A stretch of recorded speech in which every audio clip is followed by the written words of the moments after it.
Hi, I'm Ian Wheatley. I'm a realtor here in New York State, and we are here talking about how you could get $10,000 for the purchase of your first home. Hey, thanks for watching this video. You can like and subscribe. You are also seeing this probably because you caught it on one of my platforms or one of my partners at eXp Realty has shared it with you. But we're here today to talk about the Homebuyer Dream Program for 2023. This is a program that's available here in New York State as well as to our friends in New Jersey, Puerto Rico, and the U.S. Virgin Islands. And this year, the program is providing up to $10,000 in grants for income qualifying households on a first come, first serve basis. So let's break this down. First come, first serve. This is not a program that is allocated based on need. So if you want to find out if you can take advantage of the Homebuyer Dream Program, you should be contacting myself or my partner that shared this video with you, because we will direct you on what your next steps ought to be. If you are under contract to purchase a house before this program begins accepting applicants, you can still qualify for this program. I have done that with my buyers in the past. Last year, I had somebody accepted the program day one. So it is important to talk to an agent who is highly knowledgeable about this program, as well as how to effectively serve first-time home buyers. Income qualifying households. You don't need to be broke to qualify. You need to make 80% or less of your area median income. Now, area median income is a technical term. In my area of practice in the Finger Lakes and in central New York, that number is between $65,000 and $80,000 depending on the number of people living in a household. So if you make less than $80,000 a year annually in your home, you ought to have a conversation with myself or my partner that shared this video with you. Now, some things do depend on area. For some living on Long Island, their area median income is about double what my area of practice is. So there is a little bit of fluctuation based on location. And we're going to stick with some technical terms here. Did you know first-time home buyer is a technical term and not a literal one?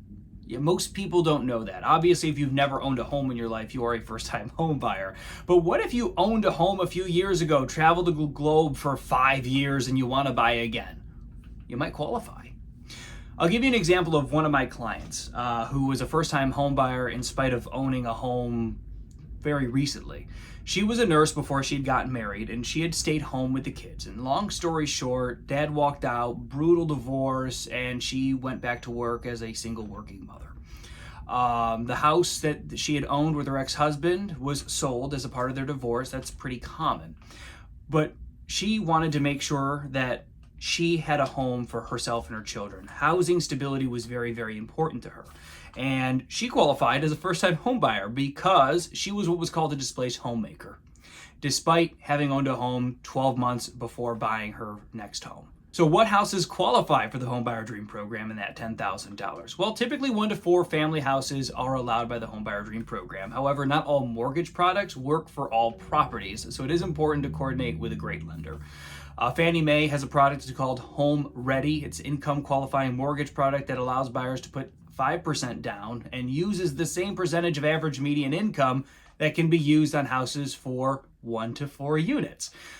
But there is a little bit more in making a mortgage application for that product, which is why working with a strong lender and a good realtor is critical for your success. If you are an investor, my heart goes out to you.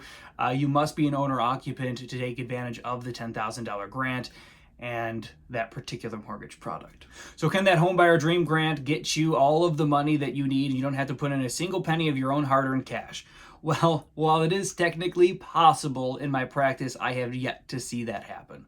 Typically, when I'm talking with first-time home buyers in our area, I counsel them if they're putting 5% down, they'll still need about $16,000 or so. So they will still need a couple grand more above and beyond what this grant program is going to pay out. But for most of them, that $10,000 is going to be the difference maker, and it's going to get them into that house this year as opposed to next year.